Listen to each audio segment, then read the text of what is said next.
The night stretched over the city like a veil of dark velvet, dotted with flickering lights that reflected on the calm waters of the port. The air was sweet, heavy with the smell of sea salt and damp wood from the docks.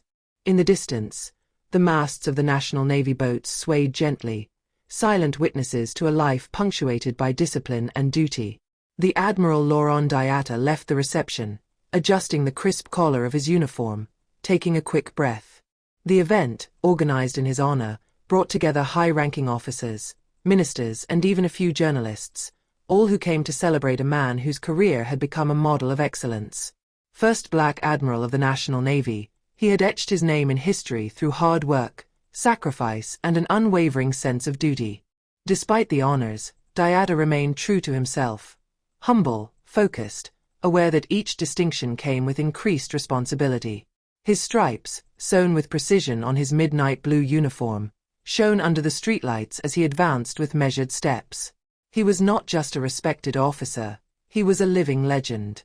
His steel and gold medals, symbols of decades of service, caught the artificial light of the city as he walked to his car. A sober and official service vehicle, a reflection of its character, efficiency above all. A few meters away, his driver, a trusted man, waited, motionless, hands crossed behind his back. He knew the Admiral's habits, always one last look at the port, a moment of contemplation before leaving the place. The sounds of the city, although distant, formed a sort of urban symphony. Muffled laughter escaped from the neighboring terraces, horns sounded sporadically and, somewhere further away, a saxophone improvised a melancholy melody. But as Diatta reached for the door of his car, a dry, authoritarian voice tore through the moment of calm. "Hey, you there. Don't move." An icy silence fell immediately. Diatta turned around slowly, his dark gaze meeting that of a man with a closed face. In front of him, a young white police officer, Agent Antoine Morel, displayed an expression mixing tension and distrust. He held his flashlight in one firm hand, the other resting dangerously close to his service weapon. Morel, recently assigned to this prestigious area of the city, still carried the arrogance of a beginner eager to prove himself. The authority of the badge inflated his ego, and he saw in every suspicious figure an opportunity to exercise his power. And that evening, for him, this black man in a military uniform was suspicious. "Place your hands clearly." "Identity," he said in a tone that left no room for discussion. Admiral Diatta did not respond immediately. His face remained impassive, but a slight frown betrayed suppressed exasperation. He was a cold-blooded man, trained in crisis situations, but he knew how to recognize danger in the look of an armed man. He had seen this scene play out so many times. This look of distrust, this accusatory tone, this way of considering his existence as an anomaly. It didn't matter what his uniform was. His medals didn't matter. He knew that in this police officer's mind, he was just an intruder. "Agent, I am Admiral Laurent Diatta of the French Navy. This car is mine. I advise you to calm things down." Morel didn't even listen to him. He only heard what he wanted to hear. He walked quickly forward, his hand already releasing his handcuffs from his belt. "An admiral, eh? You think I'll buy that? Dressed like that, hanging out near a company car? Did you steal that uniform or something?" The words rang through the air like a cleaver. Diatta didn't move, but something in his eyes changed. A mixture of weariness and resolution.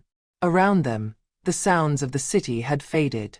The conversations had died down, the steps slowed down. A few passers-by, taken in by the scene, had stopped, some already taking out their phones. The cameras turned on, capturing every second. A few meters away, the Admiral's driver, a man accustomed to protocol ceremonies and high-ranking personalities, felt anger rise in his face. He opened his mouth to intervene. "Agent, I assure you that this man is well." "Shut up. I didn't ask your opinion," thundered Morel, his eyes blazing with misplaced authority. A shudder ran through the crowd. Arrogance, abuse of power, injustice. All of it hung in the air like the smell of burning. Diatta, for his part, remained Olympian calm. He knew there was no point in fighting a man who had already decided he was guilty. Then he held out his wrists and said simply, in a calm but meaningful voice, If you want to arrest me, go ahead. "But I advise you to think about your actions, Agent Morel." The policeman hesitated. Just a moment. But it was already too late. The eyes on him, the phones pointed at him, the pressure of the crowd. He had already gone too far to turn back. With a smirk, trying to hide his confusion, Morel violently slammed the handcuffs on the Admiral's wrists, ignoring the driver's protests and the horrified murmurs of the witnesses. But what he didn't know yet, it was that his career had just collapsed in a fraction of a second. The handcuffs slammed on the wrists of Admiral Diatta with dry brutality. The cold metal bit into his skin, but he didn't flinch. His piercing gaze fixed Morel, not with anger, but with a sort of overwhelming weariness, that of a man who has seen this scenario repeated too many times. The scene could have ended there, a black man handcuffed for no reason, an arrogant agent convinced he had done the right thing, a crowd reduced to mere helpless spectators. But fate decided otherwise. As soon as the handcuffs are closed, a brutal screech of tires tore the air. An unmarked police car slammed on the brakes a few meters away, its headlights illuminating the scene like a sudden revelation. The door flew open, and a man in uniform stepped out. It was the Commissioner Dufresne, a veteran of the police force, an experienced man with a massive figure, whose graying temples and piercing gaze betrayed years spent roaming the streets of the city. He had seen many horrors in his career, but what he saw in that moment struck him with fear. His heart skipped a beat. There before him, chained like a common criminal, stood Admiral Laurent Diatta, the man that an entire country respected, the man decorated by the state for bravery and exceptional service, the man whose name appeared in history books. "My God!" he shouted as he rushed forward. Morel. "Get these handcuffs off of him immediately." And lead silence fell on the street. The phones, still trained on the scene, captured every second. Morel blinked, dazed, as if a bucket of ice water had just been thrown in his face. He opened his mouth, searching for words. "But, Commander," Dufresne exploded. Itese Admiral Diatta, you imbecile. A national hero. "You just made the mistake of your life." The crowd held their breath. Morel instantly turned pale. His face was drained of all color, his jaw trembled slightly. The gravity of his act had just hit him hard. This wasn't just a routine check. It wasn't just a mistake. It was a scandal. A scandal which had just been filmed from all angles, broadcast live on social networks, shared by thousands of people in a few minutes. Morel took a step back, wavering. He wanted to flee, to disappear, to erase this moment from history, but it was too late. I thought, he tried, his voice cracking with panic. Dufresne wasn't even listening anymore. With a sudden gesture, he approached and tore off the handcuffs himself from the Admiral's wrists, as if to erase this unforgivable offense. His breath was short, his trembling hand as he undid the metal lock. Then he stood up and, eyes downcast, voice almost strangled, he whispered, "Admiral, I am deeply sorry." Diatta did not respond immediately. The slowly rolled his wrists, massaging his skin sore from the cold steel. His gaze pierced Morel, not with rage, but with an intensity that pinned him to the spot. This young policeman had just been confronted with his own ignorance, with the extent of his prejudices, with the brutality of his own power. Morel would have liked to disappear into the asphalt. Diatta no longer spoke to him. The slowly turned towards the crowd who continued to film, looks oscillating between indignation and fascination. The Admiral knew that this moment was not just about him. So he spoke, his voice calm but charged with deep seriousness. This is the reality of our country. No matter my years of service. No matter my medals. No matter my uniform. In this man's eyes, I was nothing more than a suspect. A collective shudder ran through the assembly.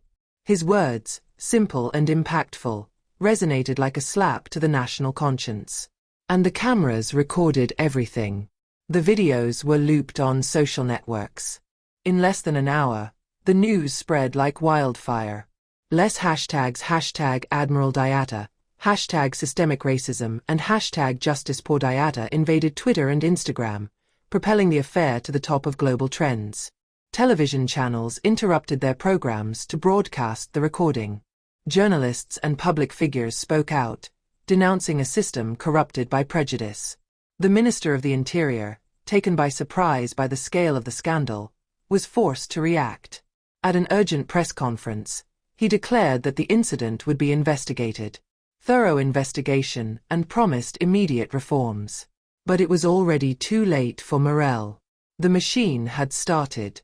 The National Navy headquarters, furious to see one of his greatest officers humiliated in this way, demanded accountability. Public opinion was on fire. Demonstrations broke out in several cities, holding signs that read, Uniform or not, it remains black. Respect for our heroes, justice for Diatta. And Morel? He was first suspended. Then, under media and popular pressure, he passed before a disciplinary committee, where his actions were examined from every angle. The outcome was inevitable. He was fired from the police force, his career shattered before it had even truly begun. A few days later, Admiral Diatta held a press conference. In front of an audience of journalists, he expressed neither anger nor resentment. Only an implacable truth. I am not angry with Officer Morel.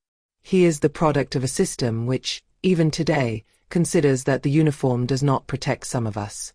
But it is time for that to change. It is time for our country to face this reality. His words resonated throughout the country.